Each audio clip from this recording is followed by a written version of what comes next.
क्या जेडीयू और आरसीपी सिंह के रास्ते अब अलग अलग होने लगे हैं? क्या राज्यसभा का टिकट कटने के बाद अब उन्हें पार्टी से भी बाहर निकाला जा सकता है? एक जमाने में जेडीयू में जिन आरसीपी की तूती बोलती थी, अब उन्हीं को उसी पार्टी के बेहद जूनियर कार्यकर्ता भी जवाब दे रहे हैं, उनके काम पर सवाल खड़े कर रहे हैं। कुछ समय पहले तक आरसीपी जेडीयू के राष्ट्रीय अध्यक्ष थे, अब उसी पार्टी में अलग थलग पड़ गए हैं। आरसीपी और जेडीयू के बीच किस तरह से दरारें पड़ चुकी हैं, इसकी बानगी उस वक्त दिखी जब जेडीयू प्रवक्ता अरविंद निषाद ने बयान जारी कर आरसीपी को उनकी हैसियत बताने की कोशिश की। आरसीपी सिंह मुगालते में जी रहे हैं, उन्हें अपनी काबिलियत और ताकत के बूते नहीं बल्कि जो कुछ भी मिला है वह नीतीश कुमार की कृपा से मिला है। आप मुख्यमंत्री की कृपा से 2 बार राज्यसभा गए, पार्टी ने राष्ट्रीय अध्यक्ष बनाया, केंद्र में मंत्री बनवाया।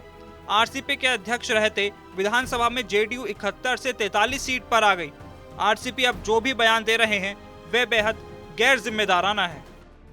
दरअसल आरसीपी सिंह का वक्त उसी समय से जेडीयू में खराब होना शुरू हो गया जब उन्होंने पार्टी अध्यक्ष के पद पर केंद्रीय मंत्री बनना को तरजीह दी।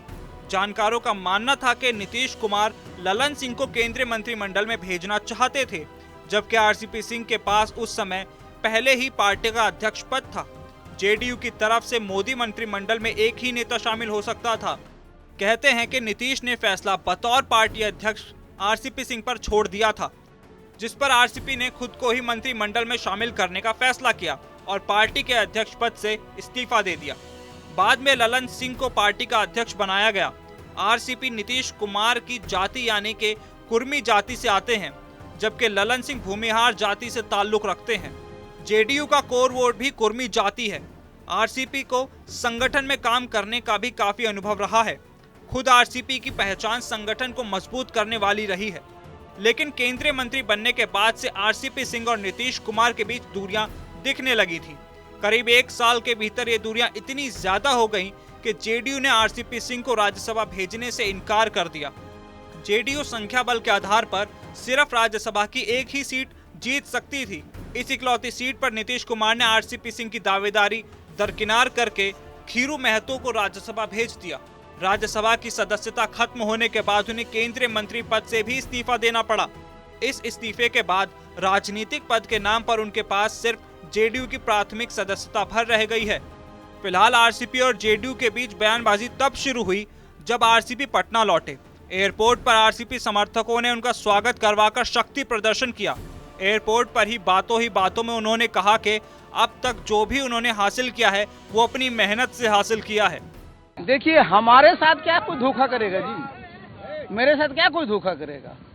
देखिए, मैंने बताया ना कि भाई मैंने अपने परिश्रम से, मैंने अपनी ताकत से अपनी एक पहचान बनाई है, और वो पहचान और बढ़ेगा क्योंकि मेरे में जो आत्मविश्वास है और मेरे में जो सकारात्मक सोच है और जो ऊर्जा है उसमें कोई कमी आने वाली है। अरे वो देखिए, हम सीधा आदमी हैं और हम सीधा चलते हैं, और हम बता तो दिए, मैं आ गया हूँ जमीन पर।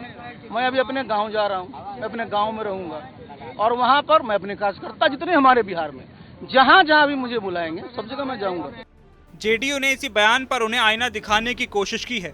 पार्टी प्रवक्ता अरविंद निषाद के पलटवार के पीछे भी जेडीयू के नेतृत्व की सहमति बताई जा रही है। आपको बता दें कि कुछ ही दिन पहले आरसीपी के कुछ खास नेताओं को पार्टी से बाहर का रास्ता दिखा दिया गया था, जिसमें प्रमुख नाम जेडीयू प्रवक्ता अजय आलोक का भी शामिल था। माना जा रहा है ललन सिंह और आरसीपी के बीच वर्चस्व के लिए शीत युद्ध चलता रहता है।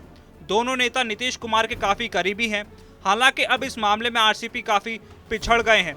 कयास लगाए जाते हैं कि केंद्रीय मंत्री बनने के बाद आरसीपी बीजेपी नेताओं के करीबी हो गए थे। इस वजह से जेडीयू नेतृत्व उनसे खफा था।